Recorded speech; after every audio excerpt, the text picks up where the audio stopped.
Afternoon and welcome to our webinar series, College Planning Disrupted, Need to Know Changes New in the New Budget Bill. Thanks so much for joining us this afternoon. I want to mention a couple of upcoming chapter events. We've got our annual membership appreciation and holiday social on December 4th from 5:30 to 7:30. We've got a webinar series, Plan B for the ultra wealthy, exploring alternative residency and citizenship strategies on December 10th from 12 to 1. And our quarterly meeting, annual outlook and tax updates on January 9th from 8 to 10 a.m. at the Buckhead Club. Check our website for details, updates, and register now. We're thrilled to be joined today by Heidi King from College Inside Track. Heidi is a nationally recognized speaker on the college admissions process and a trusted partner to financial advisors navigating late-stage college planning with their clients. Before we dive in, please use the Q&A feature at the bottom of your Zoom screen to share questions or comments throughout the session. And Heidi will also be asking for some answers to some quick questions as we want this to be interactive and valuable for you. And with that, I'll turn it over to Heidi to begin. Awesome, Kathy. Thanks so much. Thanks so much for having me come and present. And I appreciate really just getting a chance to help the advisors in the Atlanta and Georgia in general better understand changes that have happened with federal legislation, the OBA bill over the summer, how those are going to be looped in. But we're going to also talk to you a little bit more about how to leverage late stage college planning and build more trust with client relationships, right? College is a major milestone event for students, but parents alike. And I'm even going to add grandparents in there, right? If you think about legacy education planning, and the role that you can play is so critical. Helping be inform, help them, not just with necessarily affording schools, but maybe helping along the road with picking right fit schools as well. So we're going to talk about the changes in the federal legislation, things that are going on that are trends in my world, which really is that late stage college planning, and then help you better understand how to leverage this in client relationships. So because this federal legislation was passed, it is and will significantly reshape many aspects of college planning. And that may require new strategies for parents and grandparents that you are working with, because there are big changes in the student loan, but parent loans and then grad loans. Those that are going to be pending and looped in shortly. So 529 plans have been expanded. That's going to be great. And then really the financial aid opportunities within the loan space are going to be changed, right? So those are going to be, and the trends. We're going to talk a little bit more about all those things today. If you're unfamiliar with College Inside Track, we've been helping families navigate college search for the better part of 20 years. We're definitely thought leaders in this space, and our goal is always the same: trying to help families identify right fit schools. And we want you to think about that in three key ways: academic fit for the student, social fit for the student, so finding schools that fire on those cylinders, but also really, really important, financial fit for the family. And when we talk about financial fit, we're not just talking about where families are saving their money, but we are really talking about the strategy for paying for college. And if a school is within a number that the family is comfortable paying.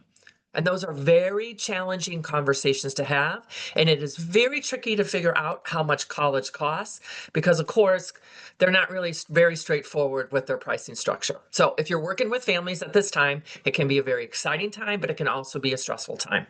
And we lessen that stress by really helping them understand the current landscape. So we're aware that college costs have risen. far outpacing many industries. But this is a list. I speak nationwide. So this is really a list of different types of schools. You can kind of insert certain schools in different segments.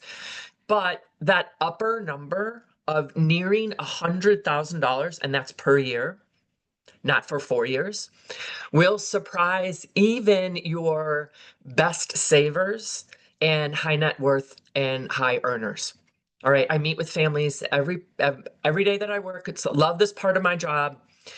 And schools, can you find other schools that aren't as expensive on this list? You absolutely can, for sure. But some of these schools or schools like that will be commonly mentioned on a first draft and a school list. All right. And some of those high cost schools, again, especially confusing for families to understand the financial aid possibilities. All right. Also confusing and unexpected. I think that's one of the trends that we are working to help people better understand how expensive it is to go to a public flagship school, not just our in-state schools, but anything that's in those asterisks. That's the average yearly cost for our flagship school. I don't think, I know that's not in the inexpensive realm. And I don't know about you, but I just went through this with my two boys. Um, I think that idea that your flagship state school is affordable is a huge surprise for families that potentially in-state degree is going to cost $120,000, if not more. So when we think about the total cost to attend, this is why we have been hearing for years and sometimes a decade the news about college debt. And so we're going to take a quick question or a quick poll on that. You do not need to answer this in the chat. It's just a little challenging with a lovely group like this. But what do you think the average debt is? And why does this matter really to an advisor? Well, it matters because the average family debt is about $42,000 per student. And that's going to affect parents' ability to retire or save for retirement. Because that $42,000 is not just on the student. Analytically, we see parents holding about $15,000 per student because a student themselves can only actually get $27,000 of debt without somebody co-signing. And if you think about those numbers, $27,000 doesn't go very far in a 4-year education plan, okay? And statistics show that 70% of students will have a sibling at college at the same time. So you can see where the debt accumulates. So the average debt is $42,000. That's the average undergraduate debt if we're considering public and private. So why does that matter to advisor? Again, I don't want you to think that all debt is bad. Some debt can be, in fact, very strategic. But here's the thing, when we see families taking on debt, it's sometimes that they just had no idea about what college costs. And so they are just taking the debt on because they didn't know there was another way. They didn't understand that that was what college was going to cost. Their kiddo has fallen in love with the school, and at the end of the day, they can't say no. Okay? Some debt can be strategic. It's the over your skis crippling debt that we're really bumping into and trying, I think some of the federal legislation is trying to solve. All right, so let's go through some more debt facts. Here's really the state of the state. A significant fact is 1/3 of the debt holders are actually seniors. So when you think about your client base and your book, 1/3 of the seniors are holding a significant amount of college debt, and it's not their own college debt. It's college debt often for their kids or their grandkids.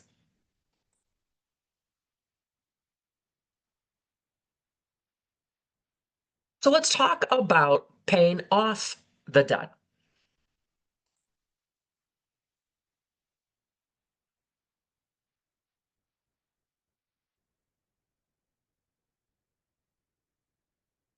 Interesting. I mean, this was interesting for me, right? I learn a lot even when we start to build these educational events and these slide decks.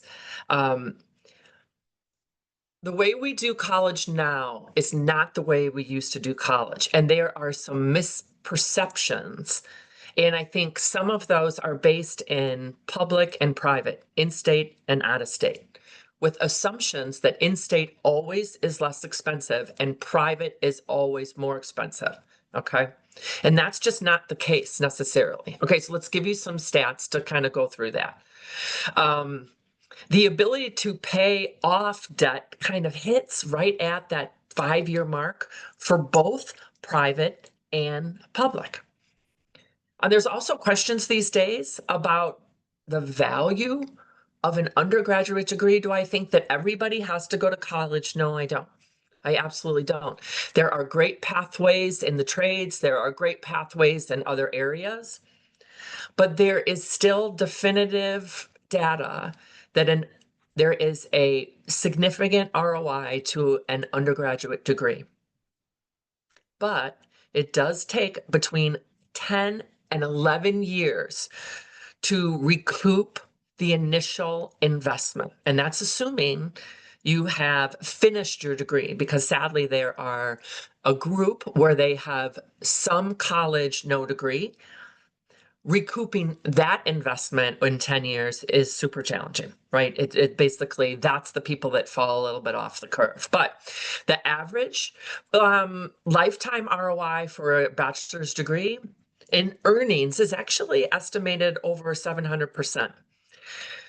There is indications that from a study published in the American Education Research Journal that found that on average, a bachelor's degree yields a 10% annual return over a lifetime. 10%. You guys are thinking about numbers, you're thinking about portfolios, you're thinking about the ROI of an investment. If a client had a 10% return over a lifetime, you're doing a good job, right? For sure. So think about that in terms of how it relates to college. A 10% average year over year return of investment is still a solid investment. However, that ROI can vary greatly based on different factors, such as the field of study, the cost of the degree, timely graduation, and the majors that were sought. Highest ROI majors. This is something that a lot of data-driven people, financial advisors, even parents, think about the conversations you're having with your friends. Like many of you might have just recently done this. Some of you might be thinking about college for your own kids. All right, so some fascinating statistics. Highest ROI degrees: engineering, computer science, finance, econ, nursing. Information about some of the lower ROI degrees: psychology, philosophy, fine arts, religion. Now, some interesting statistics about undergrad versus do we spend the money on graduate school. Kids getting their master's degree or their MBA can be super expensive, but statistics show that a master's or a PhD both have even a stronger ROI than a bachelor's degree. Now, Kathy is going to be sharing my slide deck in a PDF form. Certainly, if you guys have any questions about some of the data that I am putting forth, or you just questions about what we're talking about, I'm happy to kind of go through that. Okay. And feel free to use the chat, right? If there's something that you guys have a question on. And if you have something very specific for your family or a specific family, I'm happy to meet afterwards and we can talk over Zoom or exchange emails. Okay. So let's get into the meat of some of the changes within the OBA legislation. Okay. As talk was that this was going to be a pretty significant piece of the bill, we were wondering where the different changes were going to take effect. Broadly, there will not be significant changes within that student loan segment. Okay, so the student loan, which remember is the only loan that a student can take without a co-signature, there's no real direct changes, right? We can still have our students access $5,500 as a freshman, $6,500 as a sophomore, and students, because they fill out the FAFSA, can access $7,500 for junior and senior years, okay? But I can promise you that $5,500 as a freshman doesn't cover tuition at about 95% of the schools. Okay, that's why parents are having, and grandparents are having to have such a snowball effect in paying for college for this generation. Now, current interest for that direct loan, that student loan, is 6.39%. That's the current year. The next rate will be announced towards the end of June for the July 1st borrowing season. Some who have lower income and assets in their families may get the direct loan subsidized. And that was some of the big changes that we weren't sure. We weren't sure that there was still going to be a subsidized loan, but that portion of it didn't change. Now, Kathy, I think I saw a question. Does anybody have a question on this so far?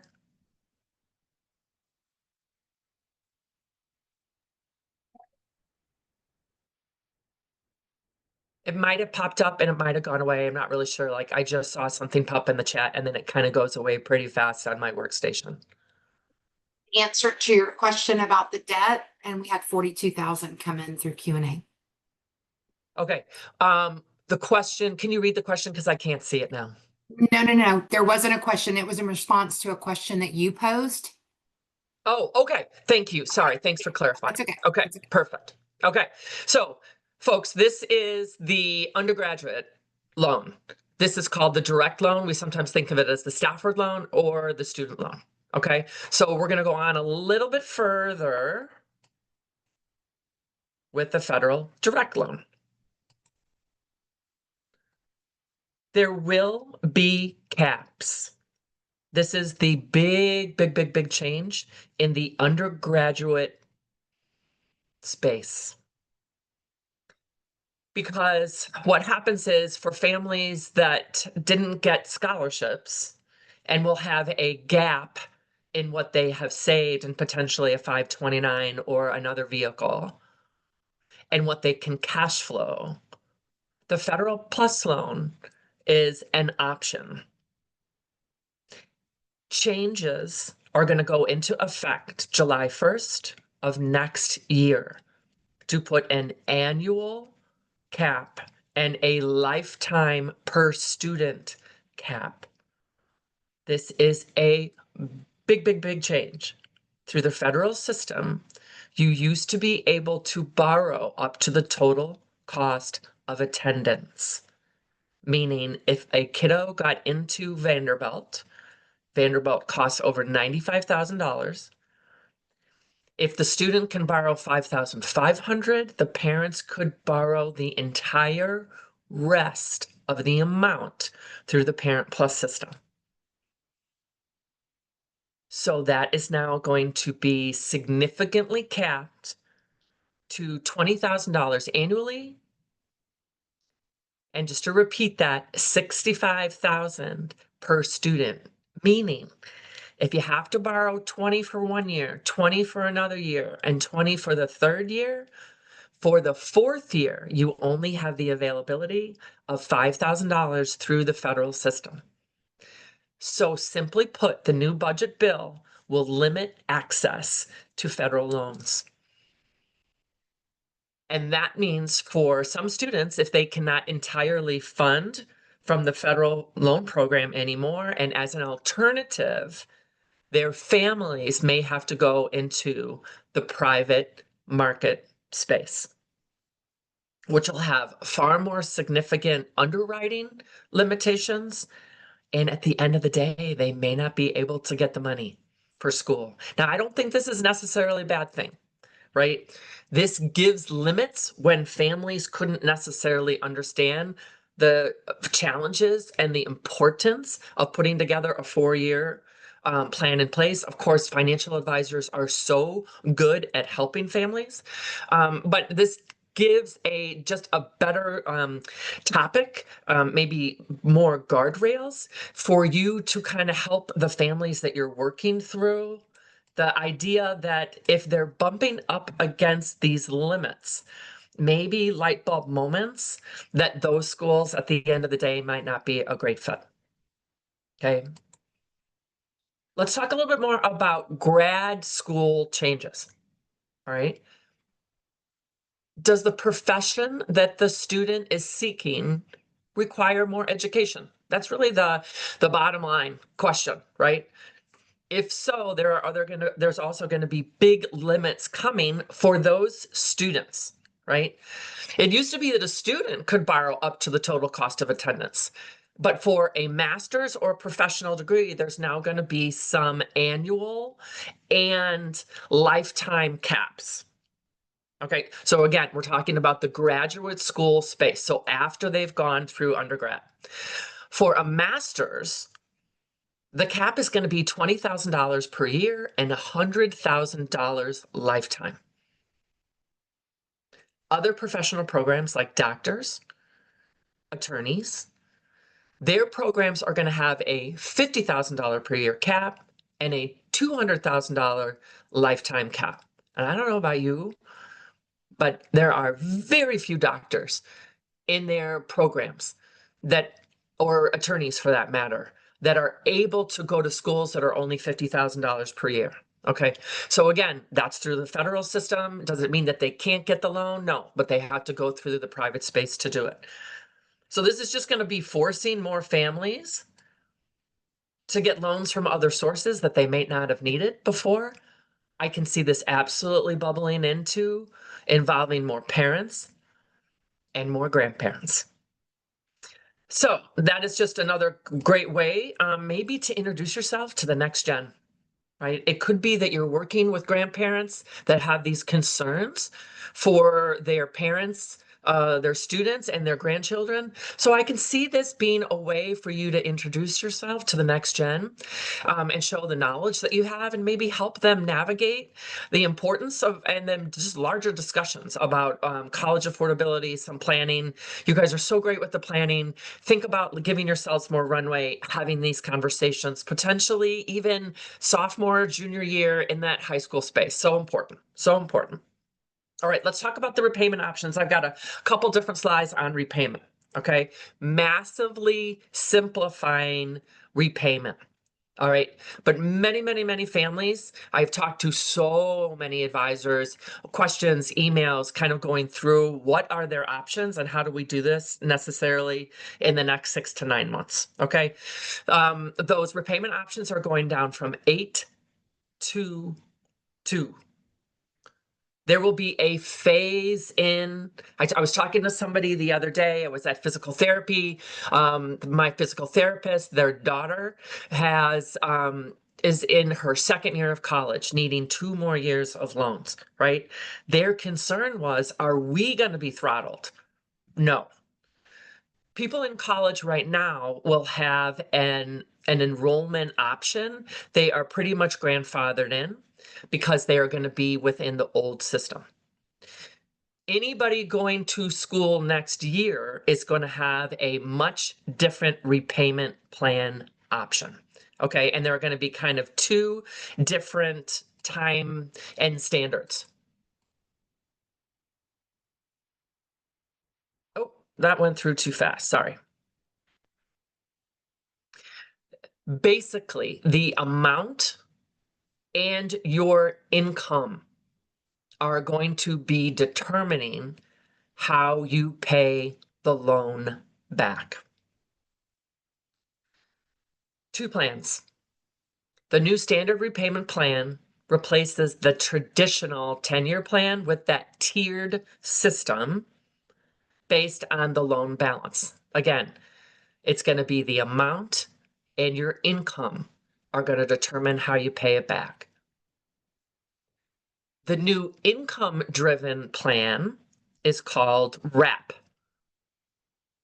and will set monthly payments based on AGI.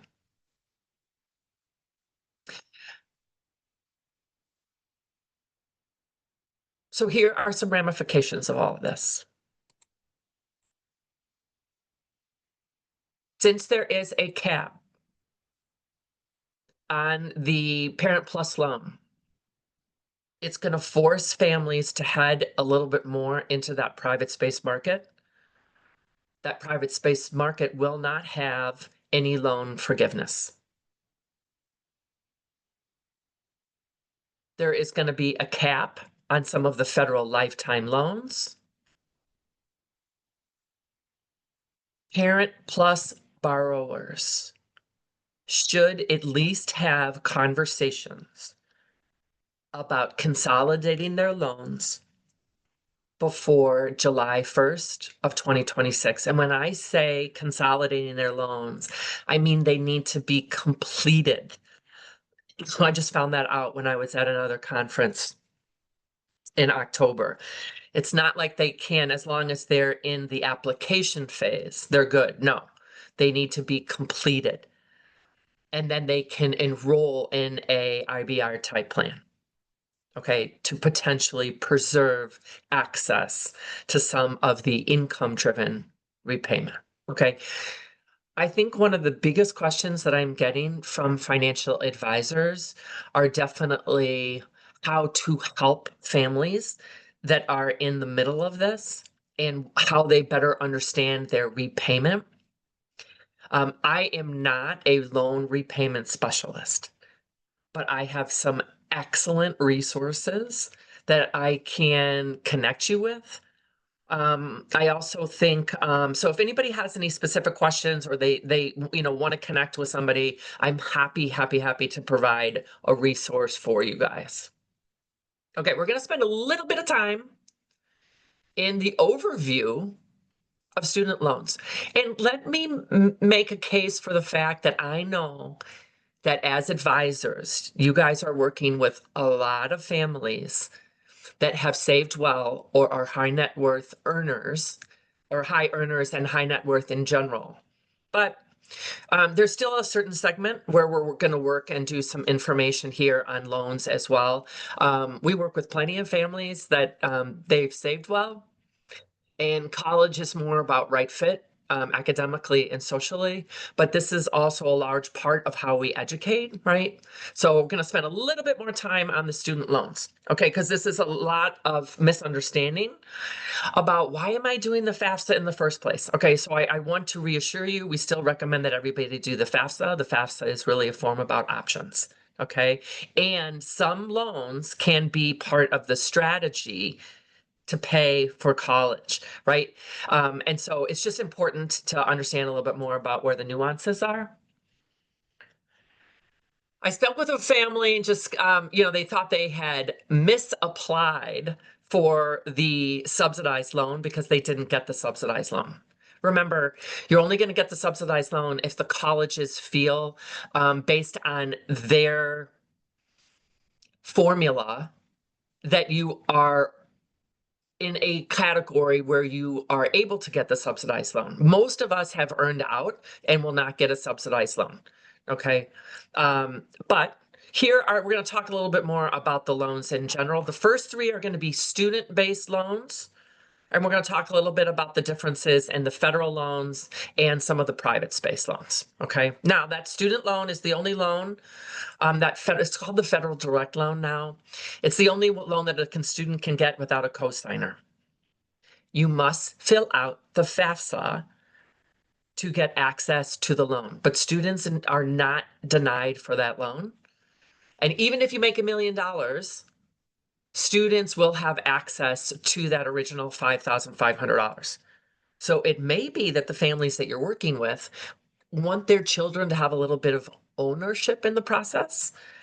So that's a good first layer of ownership in paying for college. Also, if there is a gap between what we have saved and what we have earned and can pay for college, it's a great first loan at 6.39%. I know that's still high, but it's just significantly less than the Parent Plus loans, okay?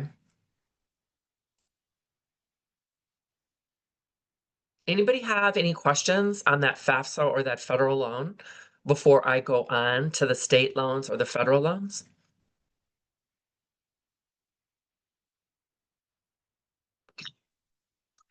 Some states actually have their own loans, but this varies widely nationwide. Okay, so it's super important if you're helping a family. When we do this, that's exactly what we do.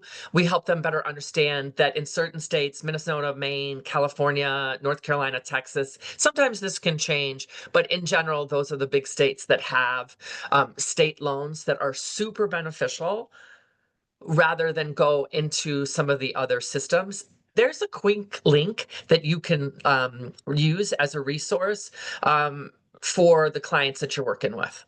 Now, private loans, those are the ones that are all over the space, right? I suggest helping your families better leverage Nerd Wallet when they are thinking about evaluating, is the federal system going to work better for me? Should I consider a little bit more about SoFi or College Ave or some of the other systems? It might be that a HELOC is already in place. So a HELOC might be a good option. Just know that some of the private space, the terms will change upon graduation. So it's super important to understand. And again, these are not loans that the student is taking out. These are loans that the parent is taking on.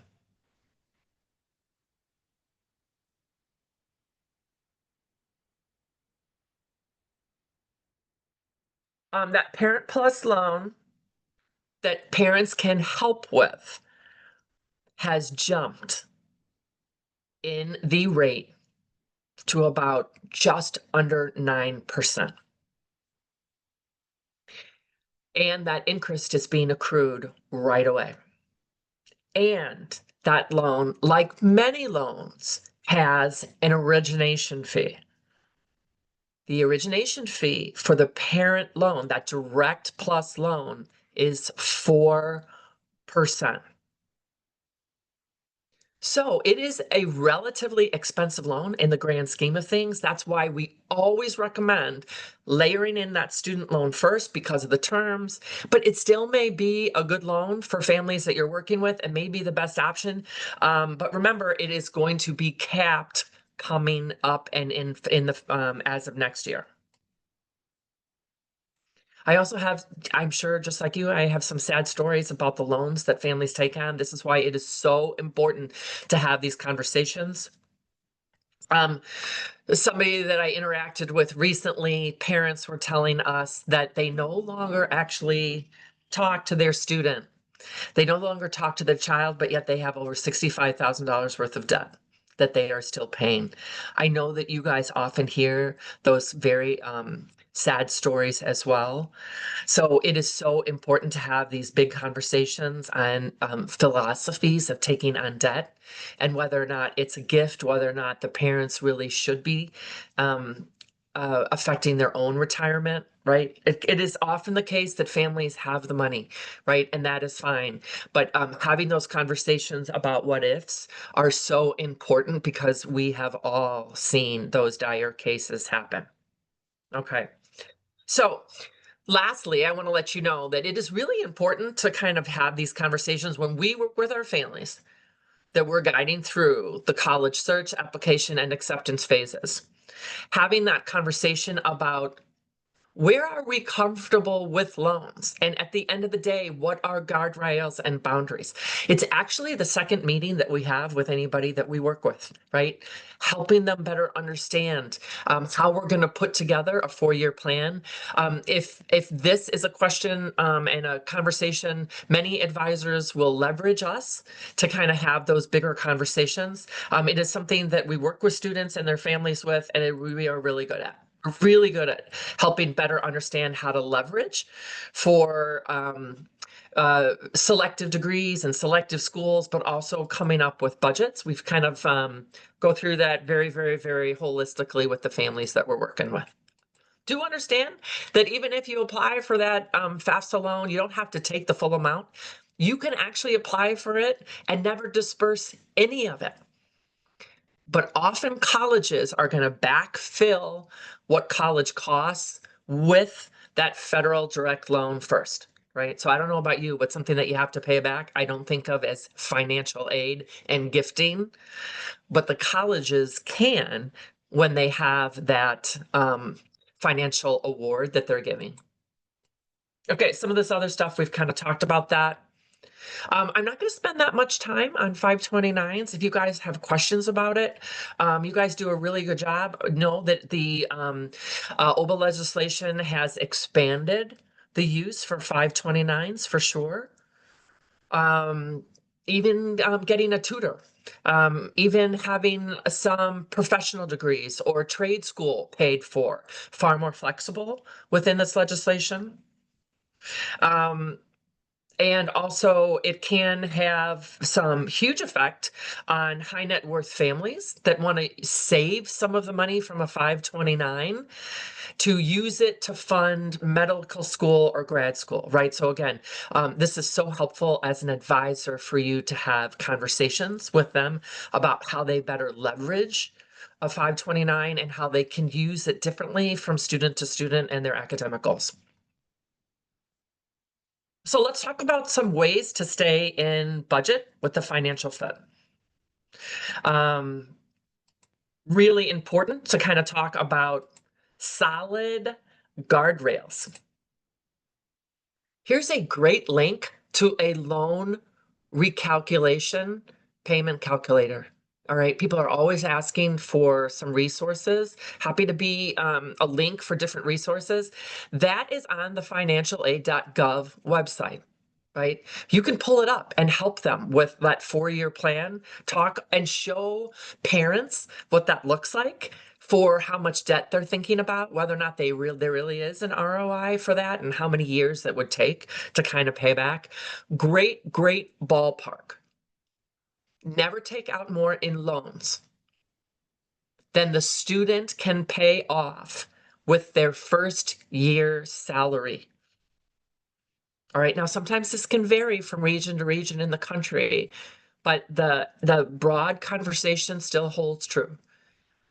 If the degree that you're seeking only shows on average that you'll be making $40,000 or $45,000, please don't take on more than that in debt. It is crippling.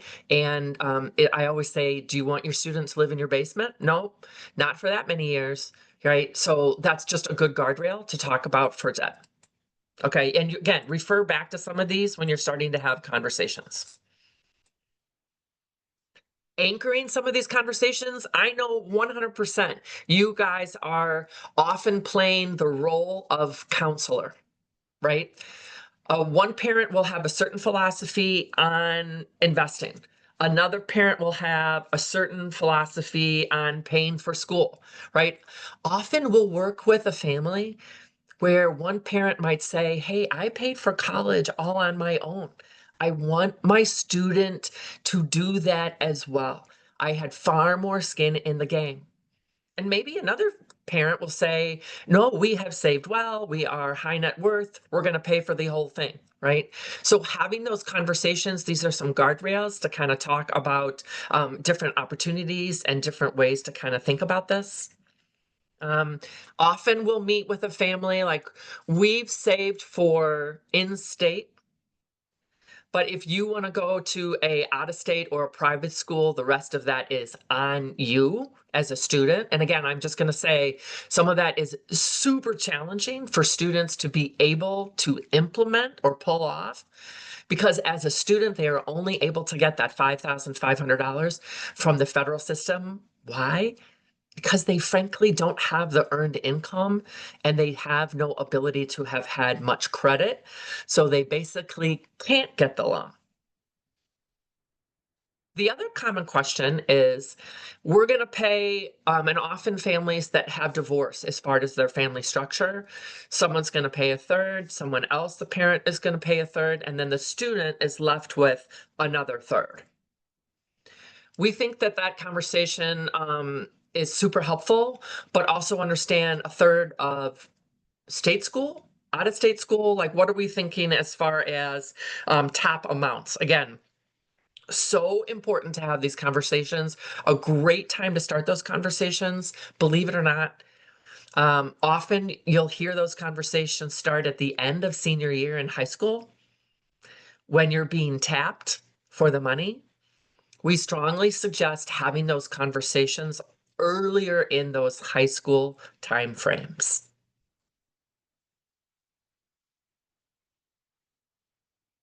All right, winding down some stuff. Some tips that I want you guys to take with you. Again, have these conversations earlier in the conversation. You can be a huge part in the success of educating families ahead of time so they don't apply to schools at the end of the day, that they're not comfortable with the plan to pay for them with loans, or maybe families just don't further better understand the ROI of some of these, right? So I think those are just really great tips to kind of take with you. Segueing a little bit, does anybody have any questions? I see sometimes I see these questions flash up, Kathy, and I'm just not sure if they're something worthy to stop on. One question.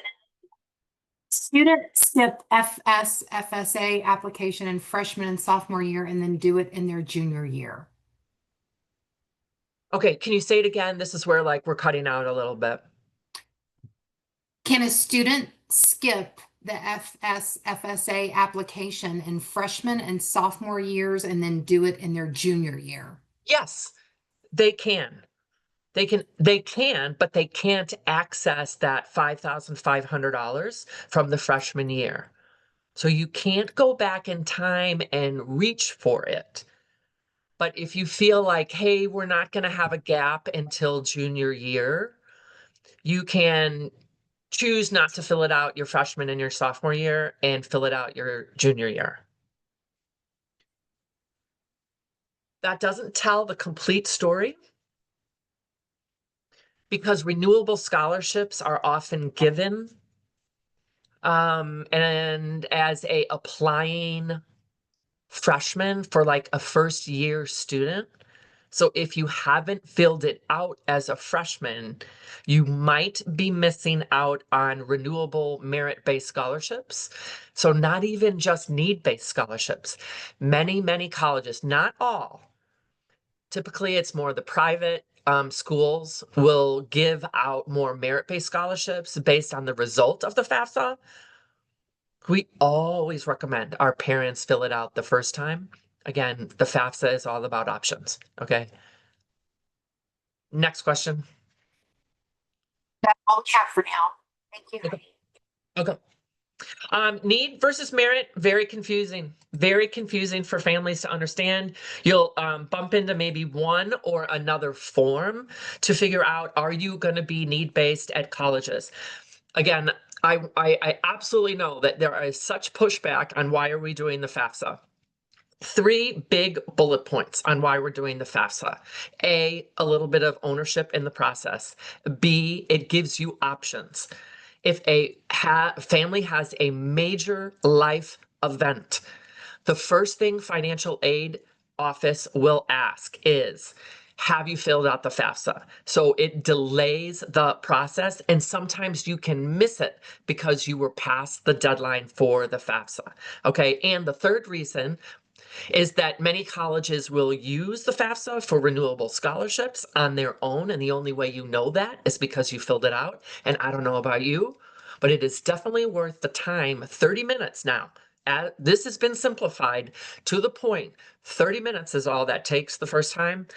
That is definitely worth most people's time to see if the colleges will use it for benefit. Okay. So we're going to focus on some of those opportunities rather than assume that no one's going to benefit. Again, we just really feel like it's options. We kind of went through this. One thing that we also do see, if you think about what happened with some of the federal legislation and just the college considerations from last year, there is a group of people that did not come from overseas to attend college last year. It is more than likely that that will be a scenario that repeats for this year. Colleges have a funding gap. They are missing people who were international paying in full. This is not a big deal at every college, but it is true for some selective schools that they had to go into their wait list to fill their class last summer, when year after year after year, that would never have been the case. Filling out your FAFSA and showing that you can pay in full, that you are not a family that needs the need. We absolutely see the FAFSA as being a leverage tool for we are comfortable paying in full for this school. Kathy, question? That is the FSA application. I am so sorry. You are, there is just a little bit of a, can you repeat? I can't hear you. I'm sorry, I apologize. As a You're high good. net worth person, is there any downside to completing the FSA application? No, I really don't think there is. I know that we have questions about this, right? But the reality is you're a high net worth person. You don't need the need. We can pay in full. We actually see that as the ability to leverage, the ability to pay, right? If they're choosing another 15 kids at the end of the day, they could take your child because you have the ability to pay in full, right? And what a gift that is, you know? So for some, absolutely, it is we actually have a term for it. It's a full pay strategy. Now, switching gears a little bit, how do you think families are doing with the whole college process of building a great list of schools to apply to and finding their dream school? Right? Recently, a book about the dream schools, love it. It gives us kind of like a window into all this. I tell you what, it's challenging because we can see that if kids are transferring at 38% of the kids, this is not community college and up. This is, I went to a 4-year school and I don't love it. They are transferring at nearly 4 in 10, and it is not because college is too hard. They are transferring because they did not find their people and they don't feel like they fit in. And there is something off socially about the college. Again, I'm a parent that recently went through this. There is emotional cost if your kid is not happy in school. But as a financial advisor, you want your families to better understand right fit the first time. It's because it costs a ton of money if the family has a student that transfers. The average cost is $14,000 if they transfer once, 45% of the original 38 transfer a second time, adding $24,000 to the degree. Because classes don't transfer if they're not getting the grades. It's very hard to graduate in 4 years if you transfer, right? and they are not in the workforce. So that is how we come up with that amount. So a far better way to help your clients direct their energies for their students is understanding that there are those three key pillars: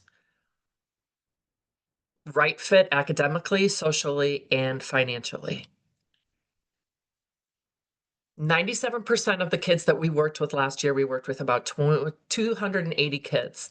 97% of them report to getting into one of their top 3 schools. And of those kids that we worked with, they earned $26 million worth of scholarships at the schools that they applied to. Understanding the recipe of selecting a great list of schools to apply to is something that we are really good at, right? That's why advisors have us come in and kind of chat about all the different options, right? Building a right fit college list, understanding fit. Then the decisions that you make in high schools, meaning what activities are you involved in? How are the GPA in relationship to the schools that you are sinking? How are your grades and your test scores, right? All of those data points we absolutely see resulting in better scholarships or admissions into highly selective schools or coveted majors. And then the last way to improve your scholarships, at some point, you guys, your grades and your test scores are behind you, right? You're a senior applying. The other ways to impact scholarships are really about how you're going to write about yourself in an essay or talk about the things, the accomplishments, the awards, how you have spent your time within the application. We talked a little bit about the more flexible schools and how to not just assume flexible schools are always in-state and always public. Really, you have to ditch that old world of thinking. Understand that there are absolutely a recipe to impassion more merit or selection and admissions into the coveted spots. These are definitely different parts and pieces that are key points for you to educate the clients that you are working with, to have these broader conversations. Another one of the takeaways, though, that I want you guys to understand, advisors do such a great job on educational planning in the 529 space. College funding is so much more than just 529s. Late stage college planning in and of itself is a wonderful way to connect with clients, prospects, the people down the street, right? Absolutely. Great opportunities to it. And this is like a whole nother time frame to engage and have a touch point with the clients that you are already working with, right? You do such a good job on the early stage. This is a later stage in that high school. It's a critical time frame to show more contact and understand a little bit more about what can make a difference, right? So I want you to understand how you can leverage college planning, and we're going to kind of be coming to a close here. It is a great opportunity to leverage your brand and some of the information that you are happy to help and educate on. Consider us another tool in your toolbox, right? Perfect example to operationally build some sort of college planning discussion in for the freshmen, sophomores, juniors are the best time. All right. Recommend our the ability to have a conversation. Recommend our family consultation, right? It's an hour of free advice. We will show a roadmap of what to do and when to have a more strategic college search and application process, right? Leverage that. Families love it. They love the ability to kind of ask more granular questions about their specific student, their specific family circumstance, their specific worries, right? We can just educate them a little bit more on the landscape. Now, some of you are also looking for ways to have client events or different kind of educational events. Worked with a group out of Seattle. We had like a mom's group event I was actually in person, so we kind of put this up to like an in-person event we had at somebody's house, but we can also do these kind of things over Zoom. So if you're looking at Q1, Q2, or just 2026 events, continue let's talk offline, right? Talk a little bit more about best practices. Families love that. Okay. We also put out some great advisor content that you can rebrand and use in your own monthly newsletter. All right, so Kathy is going to show you how to connect with me. Sign up for our free advisor monthly newsletter. I have written articles for Yahoo Finance. We have been asked to write for Barron's, right? Some of this information about the federal legislation will be super impactful as it starts to come into more play in next semester and next summer for the July 1st implementation. What do we do in the family consultation? Again, a value add for your brand. It's an hour's worth of advice. We get to answer their questions and help significantly on a big, significant major event. I'm going to leave time for questions. Here is a QR code where you can, if you do not have a resource in late stage college planning, again, just happy to be another go-to for you. Just like you have somebody for tax, you have somebody for legal. Think of us as your go-to for all things college.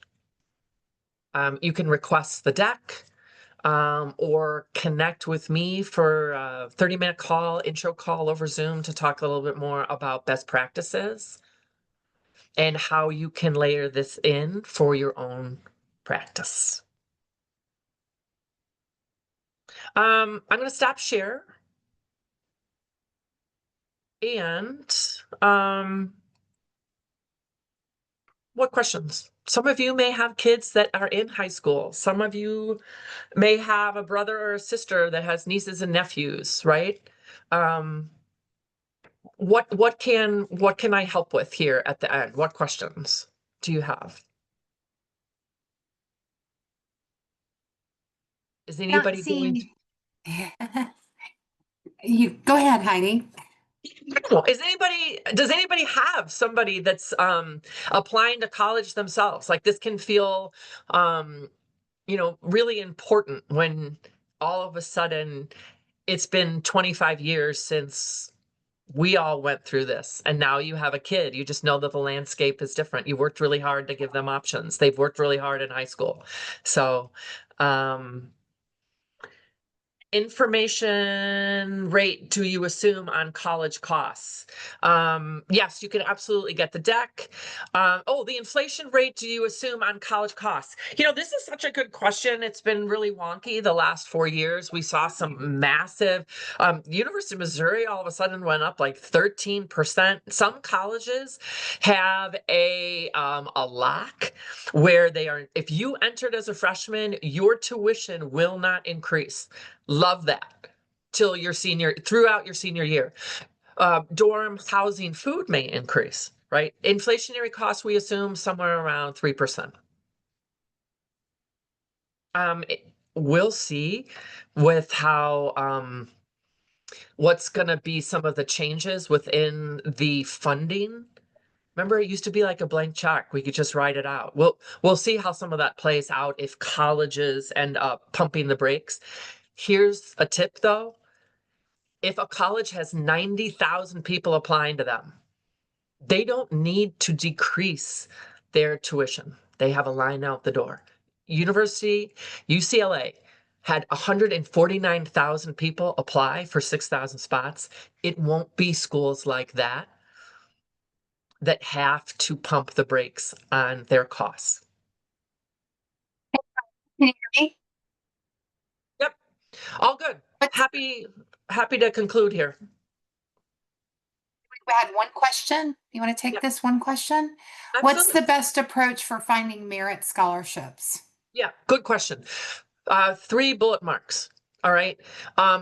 What is the selectivity rate of the college itself? If they have a 25% or less admission statistics, they don't need to give out merit. That's number one. Are they a college that fills their seats up fast? That's 25% or less. When we look at the data analytics, when we help families, that's one of the things that we think of. Okay. Then, so do they need to give out merit at all? And then, are your kiddos' grades, test scores in the top third of the admitted class from last year or the year before that? Right? Are you in state or out of state? Are you looking at a private school? Okay, those are other factors for admissions, right? Those are like the big things when we kind of think about evaluating analytically. And actually, like we have a super robust software platform that kind of takes all these data points.